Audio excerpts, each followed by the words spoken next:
Book of Esther. Esther chapter 1. This is what happened during the time of Xerxes. The Xerxes who ruled over 127 provinces, stretching from India to Cush. At that time, King Xerxes reigned from his royal throne in the citadel of Susa. And in the 3rd year of his reign, he gave a banquet for all his nobles and officials. The military leaders of Persia and Media, the princes and the nobles of the provinces were present. For a full 180 days, he displayed the vast wealth of his kingdom and the splendor and glory of his majesty. When these days were over, the king gave a banquet lasting 7 days in the enclosed garden of the king's palace for all the people from the least to the greatest who were in the citadel of Susa. The garden had hangings of white and blue linen, fastened with cords of white linen and purple material to silver rings on marble pillars. There were couches of gold and silver on a mosaic pavement of porphyry, marble, mother of pearl, and other costly stones. Wine was served in goblets of gold, each one different from the other, and the royal wine was abundant, in keeping with the king's liberality. By the king's command, each guest was allowed to drink without restriction, for the king instructed all the wine stewards to serve each man what he wished. Queen Vashti also gave a banquet for the women in the royal palace of King Xerxes. On the 7th day, when King Xerxes was in high spirits from wine, he commanded the 7 eunuchs who served him, Mehuman, Bitha, Habona, Bigtha, Ebagtha, Zitha, and Carcas, to bring before him Queen Vashti, wearing her royal crown, in order to display her beauty to the people and nobles, for she was lovely to look at. But when the attendants delivered the king's command, Queen Vashti refused to come.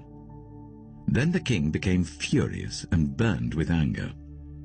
Since it was customary for the king to consult experts in matters of law and justice, he spoke with the wise men who understood the times and were closest to the king: Karshina, Shetha, Admatha, Tarshish, Meres, Masina, and Memucan, the 7 nobles of Persia and Media, who had special access to the king and were highest in the kingdom.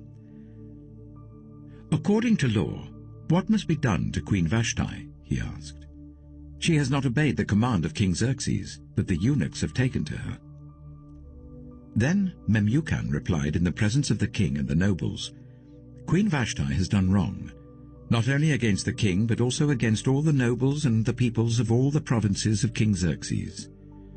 For the queen's conduct will become known to all women, and so they will despise their husbands and say, King Xerxes commanded Queen Vashti to be brought before him, but she would not come. This very day the Persian and Median women of nobility who have heard about the queen's conduct will respond to all the king's nobles in the same way.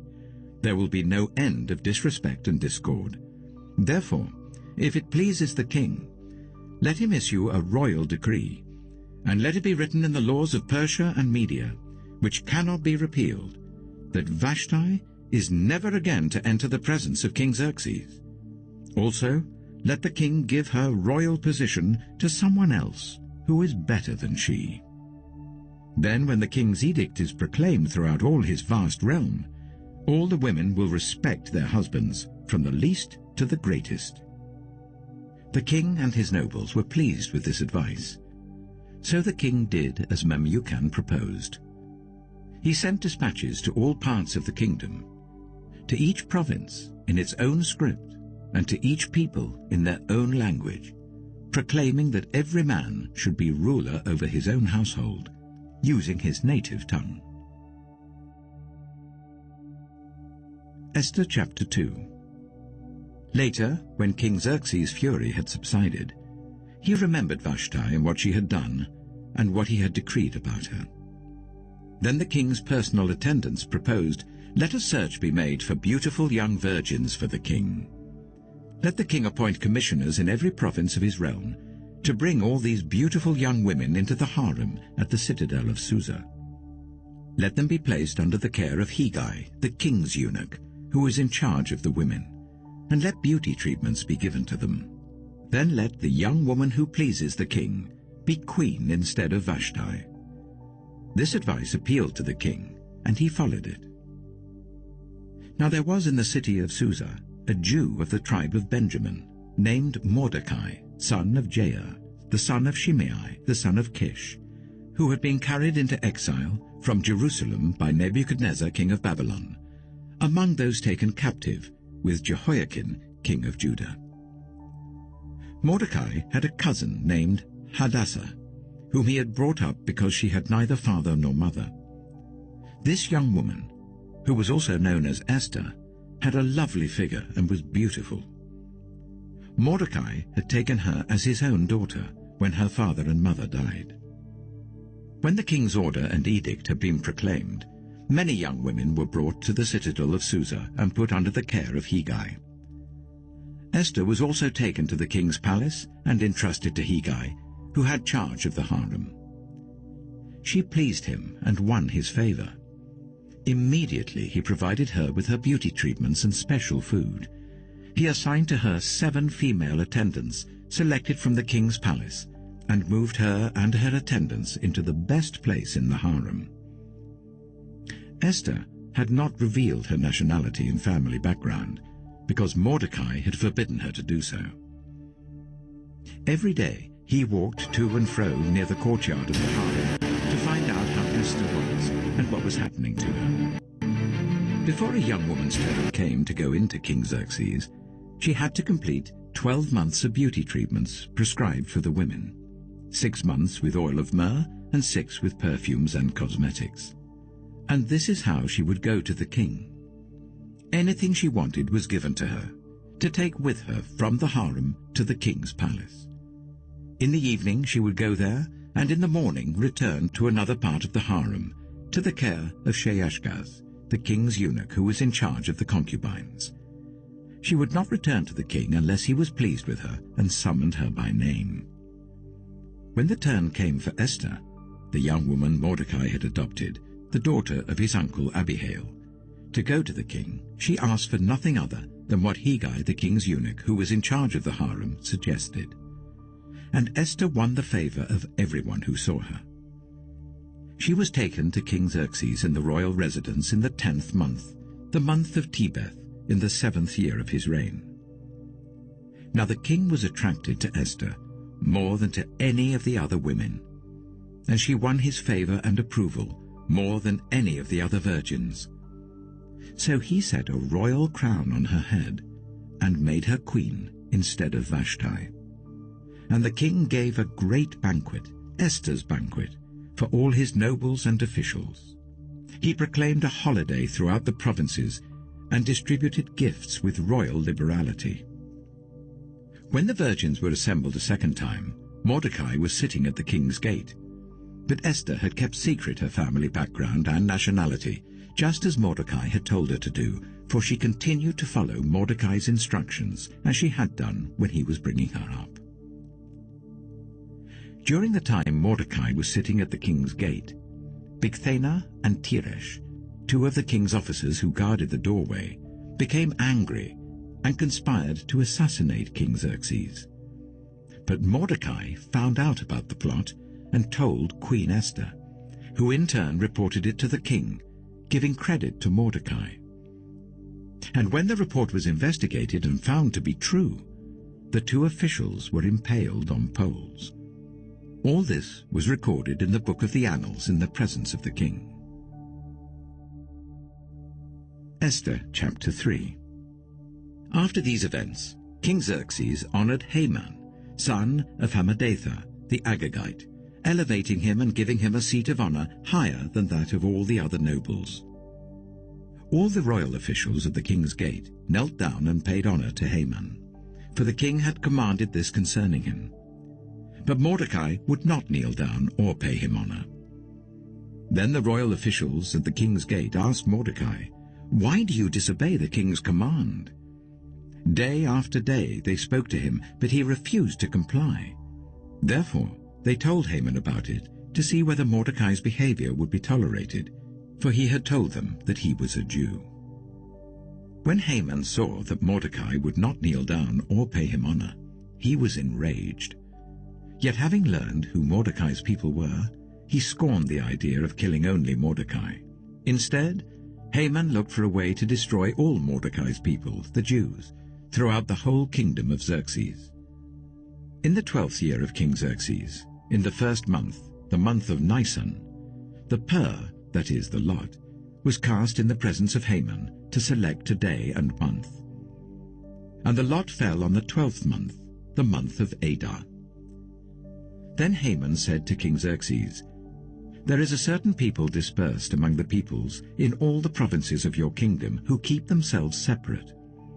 Their customs are different from those of all other people, and they do not obey the king's laws. It is not in the king's best interest to tolerate them. And if it pleases the king, let a decree be issued to destroy them.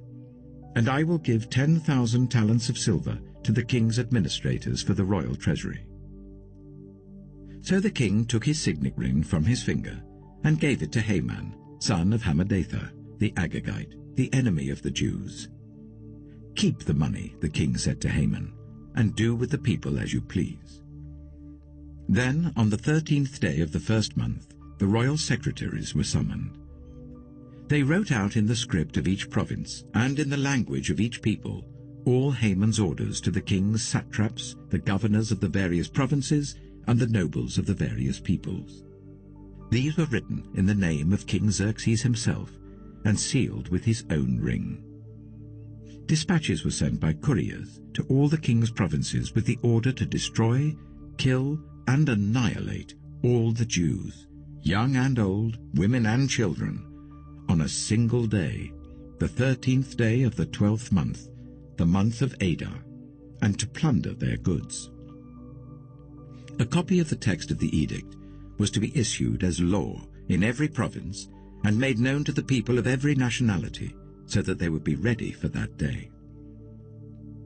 The couriers went out, spurred on by the king's command, and the edict was issued in the citadel of Susa. The king and Haman sat down to drink, but the city of Susa was bewildered. Esther chapter 4. When Mordecai learned of all that had been done, he tore his clothes, put on sackcloth and ashes, and went out into the city wailing loudly and bitterly. But he went only as far as the king's gate, because no one clothed in sackcloth was allowed to enter it. In every province to which the edict and order of the king came, there was great mourning among the Jews, with fasting, weeping, and wailing.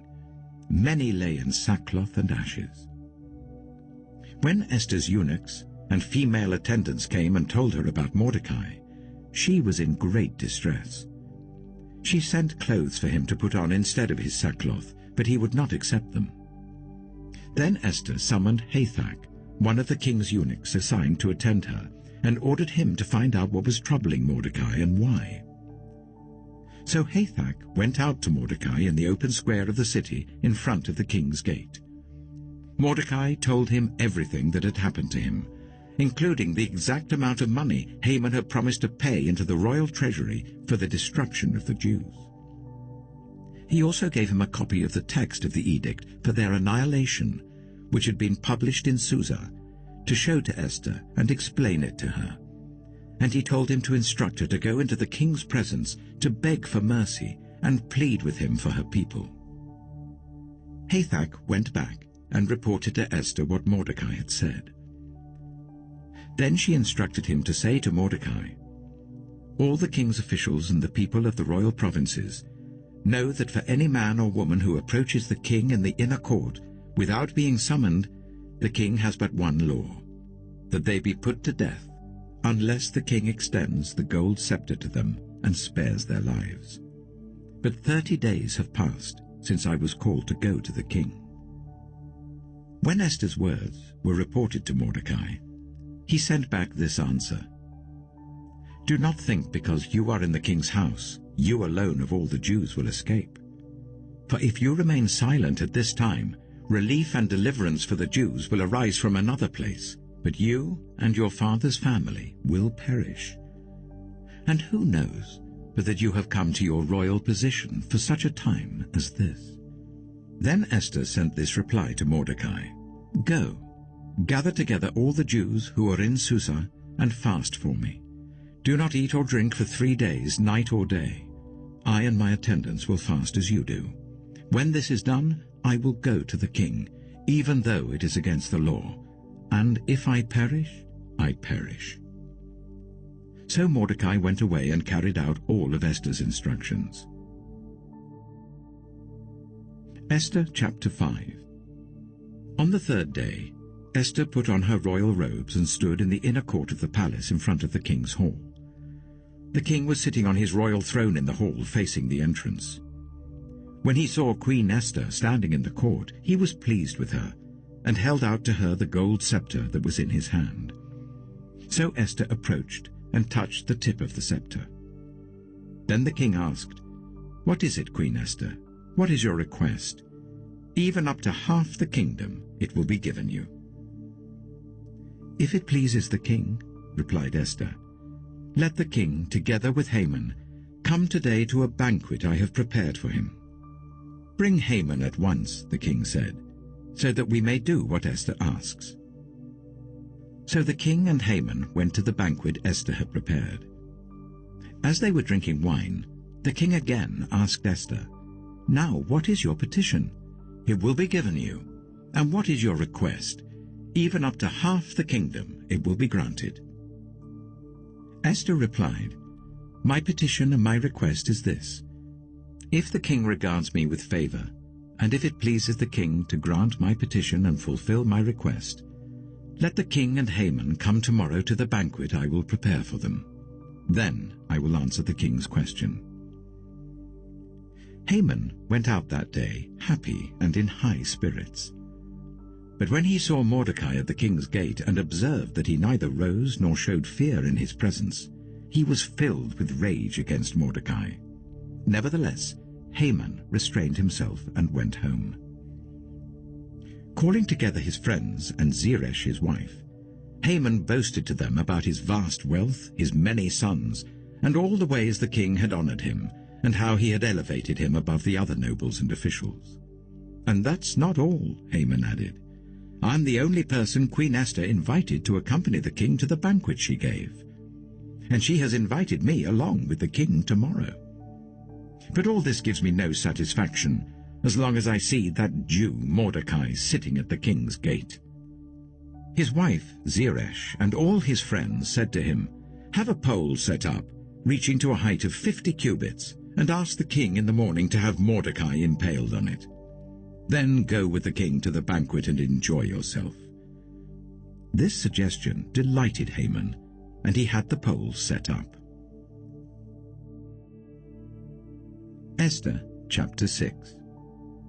That night the king could not sleep. So he ordered the book of the Chronicles, the record of his reign, to be brought in and read to him. It was found recorded there that Mordecai had exposed Bigthana and Teresh, 2 of the king's officers who guarded the doorway, who had conspired to assassinate King Xerxes. "What honor and recognition has Mordecai received for this?" the king asked. "Nothing has been done for him," his attendants answered. The king said, "Who is in the court?" Now Haman had just entered the outer court of the palace to speak to the king about impaling Mordecai on the pole he had set up for him. His attendants answered, "Haman is standing in the court." "Bring him in," the king ordered. When Haman entered, the king asked him, "What should be done for the man the king delights to honor?" Now Haman thought to himself, "Who is there that the king would rather honor than me?" So he answered the king, "For the man the king delights to honor, let them bring a royal robe the king has worn, and a horse the king has ridden, one with a royal crest placed on its head. Then let the robe and horse be entrusted to one of the king's most noble princes. Let them robe the man the king delights to honor, and lead him on the horse through the city streets, proclaiming before him, 'This is what is done for the man the king delights to honor.'" "Go at once," the king commanded Haman. "Get the robe and the horse, and do just as you have suggested for Mordecai the Jew, who sits at the king's gate, Do not neglect anything you have recommended." So Haman got the robe and the horse. He robed Mordecai and led him on horseback through the city streets, proclaiming before him, "This is what is done for the man the king delights to honor." Afterwards, Mordecai returned to the king's gate. But Haman rushed home, with his head covered in grief, and told Zeresh his wife and all his friends everything that had happened to him. His advisers and his wife Zeresh said to him, "Since Mordecai, before whom your downfall has started, is of Jewish origin, you cannot stand against him. You will surely come to ruin." While they were still talking with him, the king's eunuchs arrived and hurried Haman away to the banquet Esther had prepared. Esther chapter 7.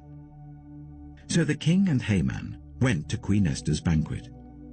And as they were drinking wine on the second day, the king again asked, "Queen Esther, what is your petition? It will be given you. What is your request? Even up to half the kingdom it will be granted." Then Queen Esther answered, "If I have found favor with you, your majesty, and if it pleases you, grant me my life. This is my petition. And spare my people. This is my request. For I and my people have been sold to be destroyed, killed, and annihilated. If we had merely been sold as male and female slaves, I would have kept quiet, because no such distress would justify disturbing the king." King Xerxes asked Queen Esther, "Who is he? Where is he, the man who has dared to do such a thing?" Esther said, "An adversary and enemy, this vile Haman." Then Haman was terrified before the king and queen. The king got up in a rage, left his wine, and went out into the palace garden. But Haman, realizing that the king had already decided his fate, stayed behind to beg Queen Esther for his life. Just as the king returned from the palace garden to the banqueting hall, Haman was falling on the couch where Esther was reclining. The king exclaimed, "Will he even molest the queen while she is with me in the house?" As soon as the word left the king's mouth, they covered Haman's face. Then Harbona, one of the eunuchs attending the king, said, "A pole reaching to a height of 50 cubits stands by Haman's house. He had it set up for Mordecai, who spoke up to help the king." The king said, "Impale him on it." So they impaled Haman on the pole he had set up for Mordecai. Then the king's fury subsided. Esther chapter 8. That same day, King Xerxes gave Queen Esther the estate of Haman, the enemy of the Jews. And Mordecai came into the presence of the king, for Esther had told how he was related to her. The king took off his signet ring, which he had reclaimed from Haman, and presented it to Mordecai. And Esther appointed him over Haman's estate. Esther again pleaded with the king, falling at his feet and weeping. She begged him to put an end to the evil plan of Haman the Agagite, which he had devised against the Jews. Then the king extended the gold scepter to Esther, and she arose and stood before him. "If it pleases the king," she said, "and if he regards me with favor and thinks it the right thing to do, and if he is pleased with me, let an order be written overruling the dispatches that Haman, son of Hammedatha the Agagite, devised and wrote to destroy the Jews in all the king's provinces. For how can I bear to see disaster fall on my people? How can I bear to see the destruction of my family?" King Xerxes replied to Queen Esther and to Mordecai the Jew, "Because Haman attacked the Jews, I have given his estate to Esther, and they have impaled him on the pole he set up. Now write another decree in the king's name on behalf of the Jews as seems best to you, and seal it with the king's signet ring. For no document written in the king's name and sealed with his ring can be revoked." At once the royal secretaries were summoned, on the 23rd day of the 3rd month, the month of Sivan. They wrote out all Mordecai's orders to the Jews and to the satraps, governors and nobles of the 127 provinces stretching from India to Cush. These orders were written in the script of each province and the language of each people, and also to the Jews in their own script and language. Mordecai wrote in the name of King Xerxes, sealed the dispatches with the king's signet ring, and sent them by mounted couriers who rode fast horses especially bred for the king. The king's edict granted the Jews in every city the right to assemble and protect themselves, to destroy, kill, and annihilate the armed men of any nationality or province who might attack them and their women and children, and to plunder the property of their enemies. The day appointed for the Jews to do this in all the provinces of King Xerxes was the 13th day of the 12th month, the month of Adar. A copy of the text of the edict was to be issued as law in every province and made known to the people of every nationality, so that the Jews would be ready on that day to avenge themselves on their enemies. The couriers, riding the royal horses, went out, spurred on by the king's command, and the edict was issued in the citadel of Susa. When Mordecai left the king's presence, he was wearing royal garments of blue and white, a large crown of gold, and a purple robe of fine linen. And the city of Susa held a joyous celebration. For the Jews, it was a time of happiness and joy, gladness and honor. In every province and in every city to which the edict of the king came, there was joy and gladness among the Jews, with feasting and celebrating. And many people of other nationalities became Jews, because fear of the Jews had seized them. Esther chapter 9. On the 13th day of the 12th month, the month of Adar, the edict commanded by the king was to be carried out. On this day the enemies of the Jews had hoped to overpower them, but now the tables were turned, and the Jews got the upper hand over those who hated them. The Jews assembled in their cities in all the provinces of King Xerxes to attack those determined to destroy them. No one could stand against them, because the people of all the other nationalities were afraid of them. And all the nobles of the provinces, the satraps, the governors, and the king's administrators helped the Jews, because fear of Mordecai had seized them. Mordecai was prominent in the palace.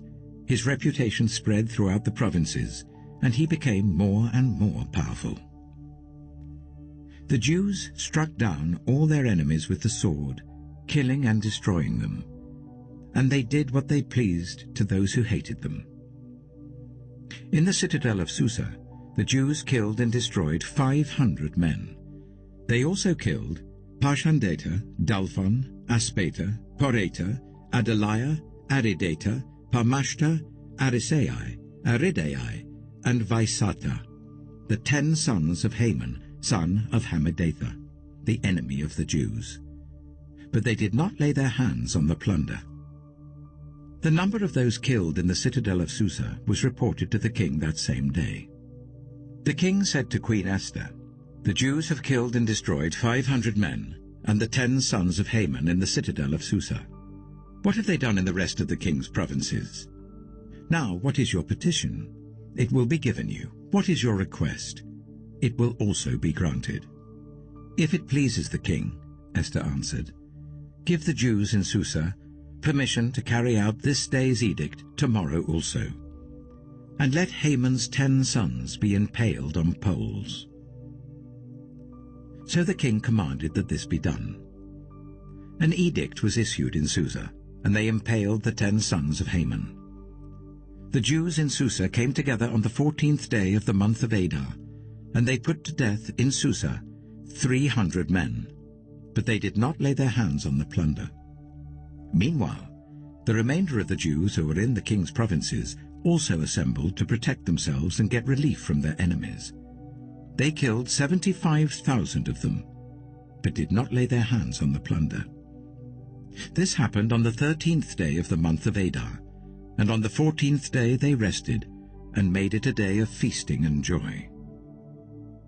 The Jews in Susa, however, had assembled on the 13th and 14th, and then on the 15th they rested, and made it a day of feasting and joy. That is why rural Jews, those living in villages, observe the 14th of the month of Adar as a day of joy and feasting, a day for giving presents to each other. Mordecai recorded these events, and he sent letters to all the Jews throughout the provinces of King Xerxes, near and far, that they should celebrate annually the 14th and 15th days of the month of Adar, as the time when the Jews got relief from their enemies, and as the month when their sorrow was turned into joy, and their mourning into a day of celebration. He wrote to them to observe the days as days of feasting and joy, and giving presents of food to one another, and gifts to the poor. So the Jews agreed to continue the celebration they had begun, doing what Mordecai had written to them. For Haman, son of Hammedatha, the Agagite, the enemy of all the Jews, had plotted against the Jews to destroy them, and had cast the pur, that is, the lot, for their ruin and destruction. But when the plot came to the king's attention, he issued written orders that the evil scheme Haman had devised against the Jews should come back onto his own head, and that he and his sons should be impaled on poles. Therefore, these days were called Purim, from the word pur. Because of everything written in this letter, and because of what they had seen and what had happened to them, the Jews took it on themselves to establish the custom that they and their descendants, and all who join them, should, without fail, observe these 2 days every year, in the way prescribed and at the time appointed. These days should be remembered and observed in every generation by every family, and in every province and in every city. And these days of Purim should never fail to be celebrated by the Jews, nor should the memory of these days die out among their descendants. So Queen Esther, daughter of Abihail, along with Mordecai the Jew, wrote with full authority to confirm this second letter concerning Purim. And Mordecai sent letters to all the Jews in the 127 provinces of Xerxes' kingdom, words of goodwill and assurance, to establish these days of Purim at their designated times, as Mordecai the Jew and Queen Esther had decreed for them, and as they had established for themselves and their descendants in regard to their times of fasting and lamentation. Esther's decree confirmed these regulations about Purim, and it was written down in the records. Esther chapter 10. King Xerxes imposed tribute throughout the empire to its distant shores. And all his acts of power and might, together with a full account of the greatness of Mordecai, whom the king had promoted, are they not written in the book of the annals of the kings of Media and Persia? Mordecai the Jew was second in rank to King Xerxes, preeminent among the Jews, and held in high esteem by his many fellow Jews, because he worked for the good of his people and spoke up for the welfare of all the Jews. Olá, querido amigo. Você ama ler e busca sempre crescer espiritualmente? Então eu tenho uma novidade que vai transformar o seu tempo de leitura. Apresento a você o nosso novo canal Lendo Juntos. Livros Cristãos, um espaço dedicado a quem deseja conhecer, refletir e se aprofundar na Palavra de Deus através de livros que edificam, ensinam e inspiram. Em cada vídeo, vamos compartilhar leituras de livros cristãos, explorar suas mensagens, aprender lições valiosas para o dia a dia e fortalecer a nossa fé juntos. Se você sente o desejo de crescer espiritualmente e tornar sua caminhada cristã mais profunda, este canal é para você. Aqui, a leitura se torna uma experiência compartilhada, com muitos insights que vão transformar sua vida. Então, inscreva-se no Lendo Juntos, Livros Cristãos, ative o sininho para não perder nenhum conteúdo e venha fazer parte dessa jornada de fé e aprendizado. Estamos esperando por você. Vamos ler juntos e crescer juntos. Até o próximo vídeo.